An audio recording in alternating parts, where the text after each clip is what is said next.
तो ये भारतीय स्पोर्ट्स के लिए बहुत ही खुशी का लम्हा है और उसके बाद जब वो एशियन गेम्स का समय अभी आ रहा है तो ये उम्मीद की जा रही है कि इन तमाम शानदार प्रदर्शनों के बाद हम यानी कि टीम इंडिया जो है और जो पूरा कॉन्टिंजेंट है वो बेहतर तैयार है। हमारे साथ इस समय जुड़े हैं वरिष्ठ पत्रकार deputy editor the Hindu Rakesh Rao और साथ ही हमारे साथ जुड़ेंगे पूर्व एथलीट अमित खन्ना।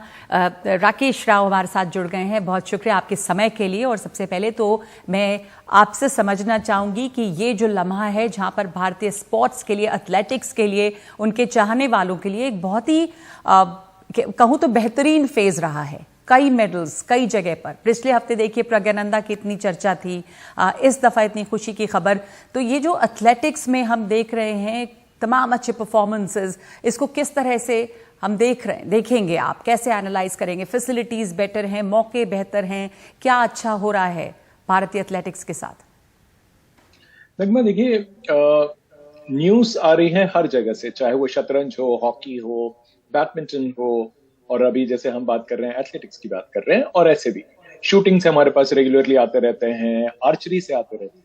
तो इसमें देखिए हुआ क्या है कि पहले ये होता था कि हम लोग जो इंडियंस थे, आज से 20 साल पहले भी, 20-25 साल पहले, हम लोग पार्टिसिपेट करने जाते थे, बड़े खुश हो जाते थे कि हम पार्टिसिपेट करके आ गए। मोहल्ले में बड़ी हमारी शान हो जाती थी कि हम पार्टिसिपेट करके आए।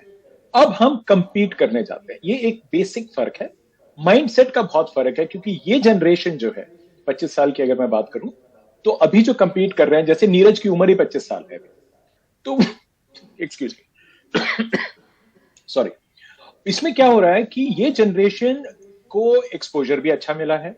क्योंकि अगर हम देखें 2010 से थोड़ा पहले से, जब से ये पता लगा कि हम कॉमनवेल्थ गेम्स होल्ड कर रहे हैं, तो ओलंपिक स्पोर्ट्स के लिए ये हो गया कि गवर्नमेंट ने कहा कि अब आप पार्टिसिपेट कीजिए, आपको जो कुछ भी चाहिए ये हम देंगे। ये एक माइंडसेट का फर्क है। उसके बाद से अगर आप देखें कि हम अब हर वर्ल्ड चैंपियनशिप के अलावा, ओलंपिक के अलावा, जो इंटरनेशनल कॉम्पिटिशंस होते हैं हर स्पोर्ट्स, हमारे प्लेयर्स वहां जा रहे हैं। तो एक चीज ये हो गई है कि अब हम लोग उन लोगों से जो वर्ल्ड चैंपियंस थे या वर्ल्ड रिकॉर्ड होल्डर्स थे, उनसे डरते नहीं।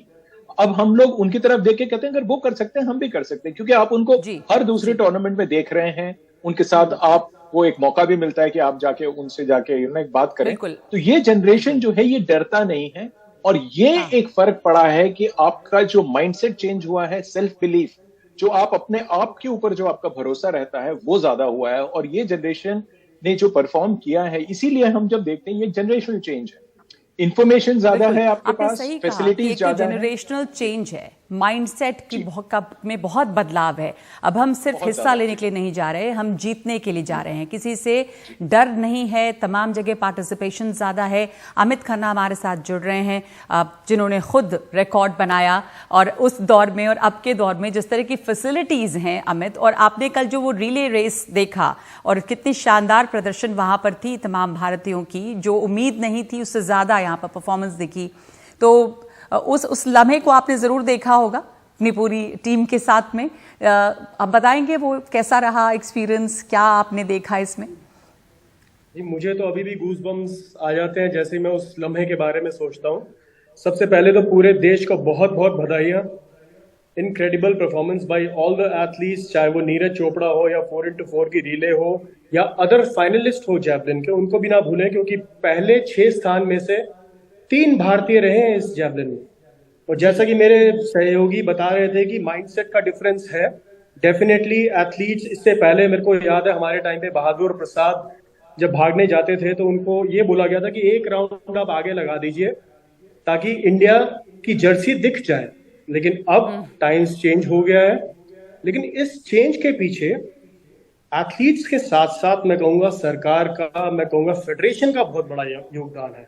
और कभी हम लोगों ने ये सोचा है कि कुछ इवेंट, देखिए सबसे पहली चीज है कि आज से करीब 10 साल पहले एथलेटिक फेडरेशन ऑफ इंडिया ने एक प्लानिंग कमीशन तैयार करी, जिसमें से कुछ इवेंट सिलेक्ट किए गए under the mentorship of doctor Lalit Kumar Bhanot, who is the chairman, Adil Sumariwala, who himself was an Olympian, and Anju Bobby George, who herself was a world champion.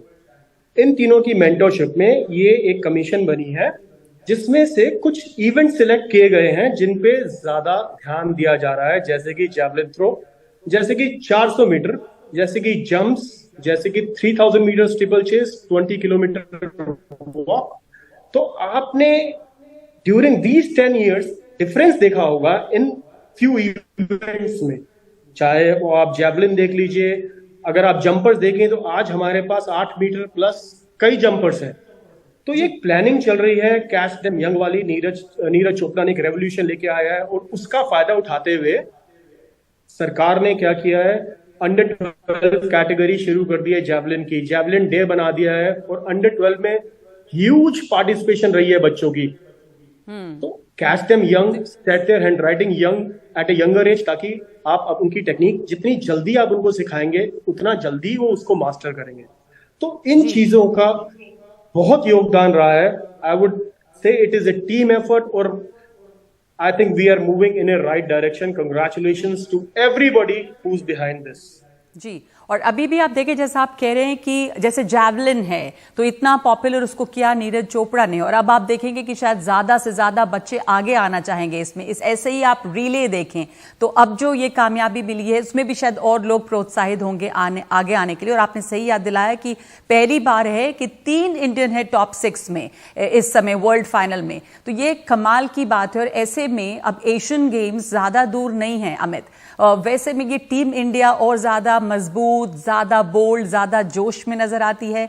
और क्या ये उम्मीद की जा सकती है या क्या लगता है कि हम अपनी मेडल टैली इस दफा हमारी बहुत बेहतरीन होगी, सबसे अच्छी होगी हमारे जो परफॉर्मेंस रहा है? 100% यस। मैं कहूंगा आने वाले एशियन गेम्स में भारत अपनी बेस्ट परफॉर्मेंस देगा, और अब तक जितने पदक नहीं जीते इस बार उतने पदक लेके आएगा।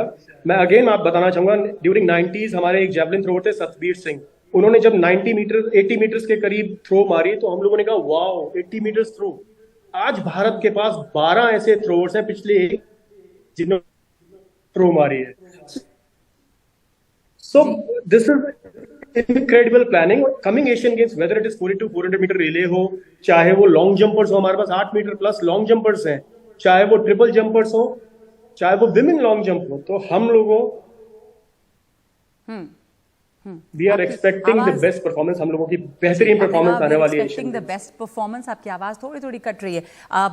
राकेश राव, जो अमित कह रहे हैं कि इस समय अपॉर्चुनिटीज तो हैं ही, तैयारी बेहतर है, एक टीम वर्क है, और एशियन गेम्स के लिए हम बहुत बेहतर तैयार हैं, चाहे वो लॉन्ग जंप हो, चाहे वो रिले हो, चाहे वो जैवलिन हो। तो ये जो कंटिंजेंट जो भारतीय पूरा कैंपेन दिख रहा है वो कैसा दिख रहा है, किस तरह की उम्मीद लगती है एशियन गेम्स के लिए? देखिए, एशियन गेम्स में हम लोगों ने हमेशा इम्प्रूव तो किया ही किया है, क्योंकि पहले मुझे याद है अगर हम पहले देखें कि 1982 में जब हम होस्ट थे तब का हमारा जो परफॉर्मेंस था वो बेस्ट परफॉर्मेंस था मेरे ख्याल से। मतलब जो नंबर ऑफ गोल्ड थे 13-14 जितने भी गोल्ड आए वो उतने साल के बाद, अब हम बात कर रहे हैं उस बात को 40 साल से ज्यादा हो गए।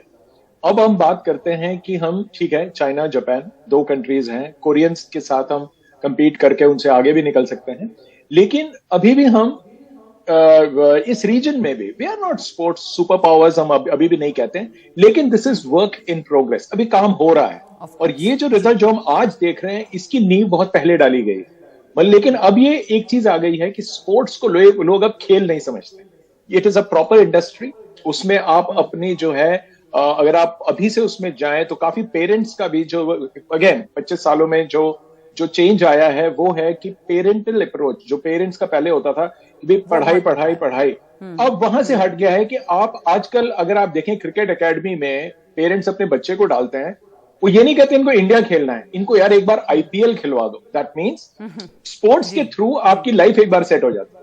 तो what I am trying to say here is कि आप इंडिया जब आप करते हैं, एंड ऑफ कोर्स गवर्नमेंट का जो अप्रोच है उसमें एक चेंज आया है, आप सेलिब्रिटीज बन जाते हैं, आपको जो सपोर्ट स्ट्रक्चर है जो पहले इंडिया में नहीं होता था, पहले हम देखें फैसिलिटीज वो नहीं थी, इंफ्रास्ट्रक्चर नहीं था, कैश इंसेंटिव नहीं थे, और मजे की बात यह है कि जो सस्टेन्ड एक प्रोग्राम है जैसे हम कहते हैं टॉप स्कीम, अगर आप ऊपर हैं तो आपको एक्सपोजर भी मिल रहा है, आपको ये सोचने की जरूरत नहीं है कि यार मेरा अगले टूर के पैसे कहां से आएंगे, government is looking after you.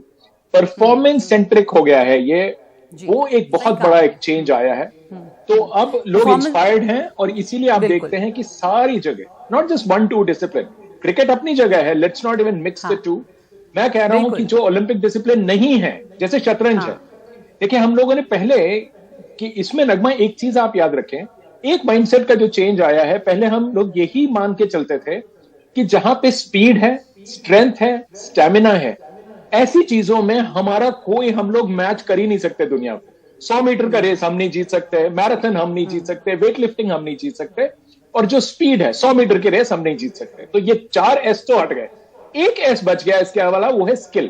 तो हमारे सारे जो अच्छे मेडल आते थे या कुछ आते थे, वो किस में आते थे, जहां पे कि ये पहले 4 एस नहीं लगते हैं, सिर्फ स्किल बेस्ड। शतरंज हो गया, बिलियर्ड, स्नूकर हो गया, निशानेबाजी हो गया, आर्चरी हो गया, ये सब में अगर देखिए स्किल बेस्ड। तो ये टेक्निक बेस्ड जितनी भी हैं, जैवलिन वगैरह, अब उसमें चेंज आ गया। आपने कई बातें बहुत इंपॉर्टेंट इसमें बताई हैं, पर हमारे पास इतना ही अब वक्त है। बहुत धन्यवाद आपका जो आपने इस बातों को उठाया, और बहुत इंपॉर्टेंट अमित आपने भी ये बात बताई कि राकेश के अप्रोच बहुत बदला है, चाहे वो सरकार का हो, चाहे फैसिलिटीज हो, अपॉर्चुनिटीज हो, आपको फिक्र नहीं करनी है, पेरेंटल अप्रोच बदला है। और ये कहना गलत नहीं होगा कि खेल को कोई भी खेल में नहीं ले रहा है।